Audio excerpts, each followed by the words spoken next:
Bonjour à tous et bienvenue sur la chaîne de papier et de rêve. Je suis Ursula et aujourd'hui je vais faire avec vous quelques expérimentations. Je suis partie d'un constat assez simple. À force d'acheter des blocs de papier aquarelle, je me retrouve avec énormément de cartons qui se trouvent au dos de ces blocs pour qu'ils aient plus de tenue. Et je ne voulais pas les jeter parce que c'est un peu du gâchis et c'est quand même du beau carton bien épais. Et donc, je me suis dit que je pouvais tester les surfaces pour aquarelle, qui s'appellent Watercolor Ground, qui permettent de préparer n'importe quelle surface pour recevoir de l'aquarelle. Ça se présente un peu comme un yeso en fait, c'est une texture blanche très pâteuse qu'on applique avec un pinceau sur le carton. Si on prend un pinceau très lisse, on aura une texture très lisse, mais si on prend un pinceau un peu plus dur avec des poils plus épais, on aura aussi ce rendu de la texture sur le carton. J'ai donc appliqué cet après sur ce carton que vous êtes en train de voir. Je l'ai laissé sécher pendant 24 heures pour que ce soit vraiment bien sec à cœur et que ça puisse supporter l'aquarelle sans problème. Et j'ai commencé à peindre un peu ce que je sentais sans avoir de plan préétabli puisque c'était la première fois que je faisais ça.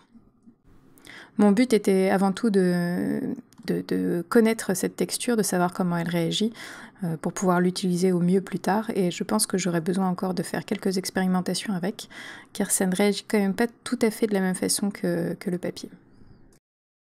J'ai donc appliqué une première couche d'aquarelle très légèrement. Je peux déjà faire un premier constat, c'est que les couleurs sèchent encore plus clair que sur du papier aquarelle normal. J'ai vraiment l'impression d'avoir des couleurs très délavées. Et donc je pense qu'il faut utiliser plus de pigments sur cette surface.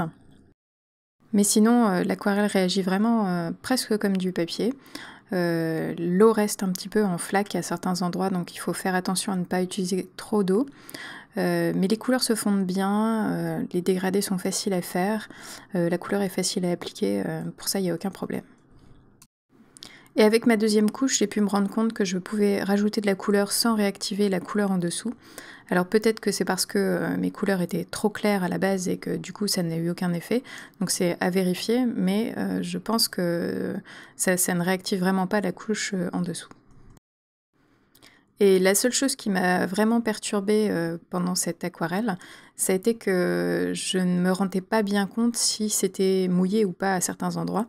Parce que comme on n'a pas la texture de papier, on ne sent pas le frais quand on pose sa main dessus, comme sur du papier aquarelle en fait. Et ça m'a un peu perturbée parce que je me suis retrouvée à poser de la couleur à certains endroits que je pensais secs, et en fait ça ne l'était pas, et du coup ça s'est étalé fortement. Mais c'est tout le principe de faire des expérimentations. Il faut tester, voir ce qui marche et ce qui ne fonctionne pas. Pour moi, c'est plutôt un succès, cette première expérimentation, et j'ai hâte de recommencer avec d'autres sujets et des couleurs un peu plus tranchées, plus de contraste. Je pense que ça peut être très intéressant.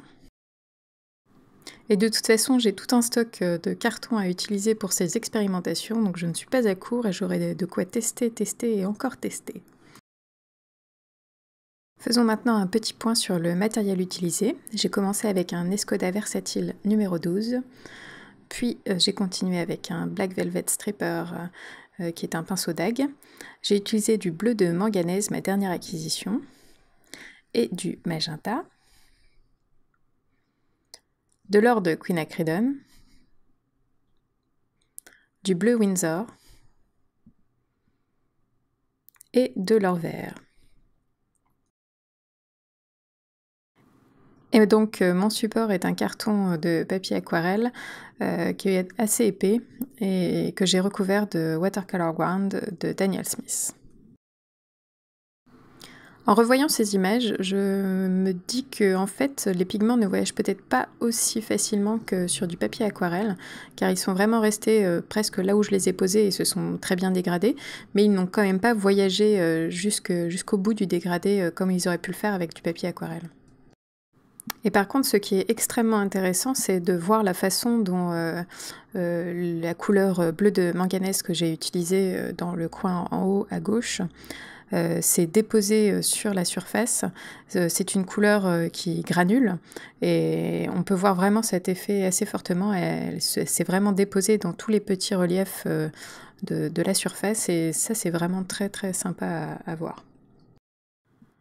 Alors, je pense que mon sujet, de mes fleurs, très printanières, qui était un peu partie sur une idée de fleurs de cerisier, mais j'ai rajouté des feuilles alors que les fleurs de cerisier, se fleurissent quand il n'y a pas de feuilles sur l'arbre. Mais c'est pas grave, c'était pour tester, pour ajouter des couleurs et pour voir ce que ça donnait. Donc je pense que cette surface de watercolor wand pourrait être plus utile pour des peintures abstraites en fait, car elle permet de faire beaucoup de textures et la façon dont le pigment voyage sera plus adaptée, je pense, à de l'abstrait qu'à quelque chose de plus réaliste. Et mon dernier test a été de voir si on pouvait faire des traits très fins grâce à mon pinceau dague. Et oui, c'est possible, mais il faut que la surface soit vraiment totalement sèche, sinon ça a tendance à baver un petit peu.